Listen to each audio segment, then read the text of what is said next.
ये सत्ताएं आती जाती रहती हैं। जो आज साहिब मसनद हैं कल नहीं होंगे, किराएदार हैं, जाति मकान थोड़ी है। सभी का खून शामिल है हिंदुस्तान की मिट्टी में, किसी के बाप का हिंदुस्तान थोड़ी है। तो आप भारत के संविधान को पढ़िए, वो कहता है हम भारत के नागरिक, बीजेपी कहती है हम भारत के हिंदू मुसलमान। तो आज सत्तासीन हो गए तो आप भूल गए, आपकी औलादे नहीं है तो क्या दूसरे की माँ बाप की औलादे नहीं है?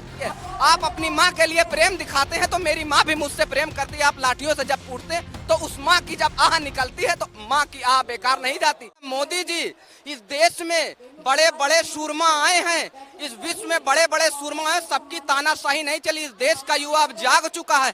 आपका सपना जो है चकनाचूर 2024 में होगा। इस देश का गांधी, मौजूदा दौर का गांधी राहुल गांधी युवाओं के साथ खड़ा है कोई देश में एक नेता जिसके साथ 2-2.5 लाख की पेटेंट भीड़ चल सकती है? मोदी जी में अगर हिम्मत है तो 5 किलोमीटर पैदल चल के अपने पीछे 1 लाख युवाओं को चल के दिखाएं। आज सत्तासीन हो गए तो आप भूल गए, आपकी औलादे नहीं है तो क्या दूसरे की माँ बाप की औलादे नहीं है? हम किसी के बेटे हैं। हमारे माँ बाप जब हम पीटे जाते हैं तो उनको कितना दर्द होता है। इतनी मेहनत से पढ़ाई किए हैं, रोजगार नहीं मिल रहा, कौन देगा? आज आप सत्ता में बैठे हैं, सवाल करो। आप नेहरू की बात करते हैं, अरे आपके घर में कुछ होगा तो आपके पिताजी जिम्मेदार होंगे, ना कि पड़ोसी को आप ब्लेम करेंगे। हमने, नेहरू ने गलत किया, इंदिरा ने गलत किया, किसी ने गलत। देश की जनता ने आपको 10 साल हो गए, आपने क्या किया? आप बता रहे हैं पकौड़ा तलिए, पकौड़ा कैसे तले?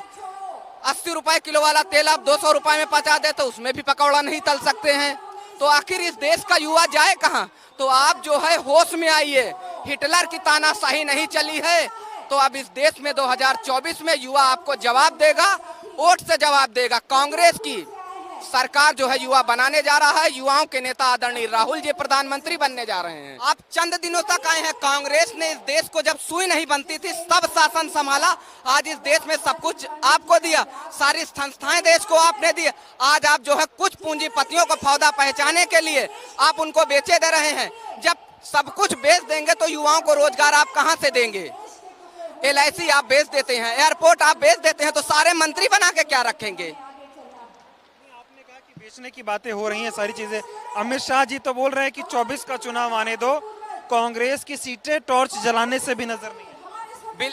अच्छा, अमित शाह जी ये कह रहे हैं तो अमित शाह जी से मैं यही कहूंगा, वो वक्त आप याद करिए जब आप 2 सीटों पर थे, आपका एक भी सांसद नहीं जीता था। मेरे पिताजी बताते हैं आपका एक सांसद भी नहीं जीता था। यही कांग्रेस की सरकार थी, नेहरू जी ने इस्तीफा दिलवाकर अटल जी को संसद में बैठाया था। तो सत्ता का घमंड मत करिए, सत्ताएं आती जाती रहती हैं। जो आज साहिब मसनद हैं कल नहीं होंगे, किराएदार हैं, जाति मकान थोड़ी है। सभी का खून शामिल है हिंदुस्तान की मिट्टी में, किसी के बाप का हिंदुस्तान थोड़ी है। तो हिंदुस्तान सिख का है, हिंदू का है, मुस्लिम का है, ईसाई का। तो कांग्रेस वो गुलदस्ता लेके चल रही है जिसमें सभी की बात करती है। आप भारत के संविधान को पढ़िए, वो कहता है हम भारत के नागरिक, बीजेपी कहती है हम भारत के हिंदू मुसलमान। तो सबसे बड़ा विरोधाभास यहीं से आता है। कांग्रेस की सरकार थी तो सभी लोग एक साथ चलते थे, आज हिंदू और मुसलमान में खाई पैदा। आज राशिद अंसारी, आपके पिताजी राशिद अंसारी को एक थप्पड़ मार दें तो वो थप्पड़ कब हिंदू मुसलमान में बदल जाता है। तो ये नुकसान किया है सामाजिक ताना बाना में। आज हम आप जो है होली में बैठ के खा नहीं सकते, तो ये सामाजिक सौहार्द बिखाड़ा गया है। तो मोदी जी, आपके पास औलादे नहीं है तो दूसरों की औलादों का दर्द समझिए। आप अपनी माँ के लिए प्रेम दिखाते हैं तो मेरी माँ भी मुझसे प्रेम करती है। आप लाठियों से जब कूटते तो उस माँ की जब आह निकलती है तो माँ की आह बेकार नहीं जाती, क्योंकि माँ के आंसुओं का कोई मजहब नहीं होता है मेरे दोस्त। माँ तो माँ होती है, रोहित की माँ हो, राशिद की माँ हो, अखलाक की माँ हो, कमलेश की माँ हो, योगेश की माँ हो। माँ के आंसुओं का मजहब नहीं होता है। तानाशाही हो रही है देश में। तानाशाही, बिल्कुल पूरी तरह से तानाशाही। मेरे मित्र आप बताओ, हम अपनी आवाज उठाते हैं तो क्या पुलिस की बौछारों से, गोली डंडे से आप हमें मारेंगे? हमने आपको वोट देकर जिताया है। जरूरी नहीं है कि हम आपके सारे विचारों का समर्थन करें।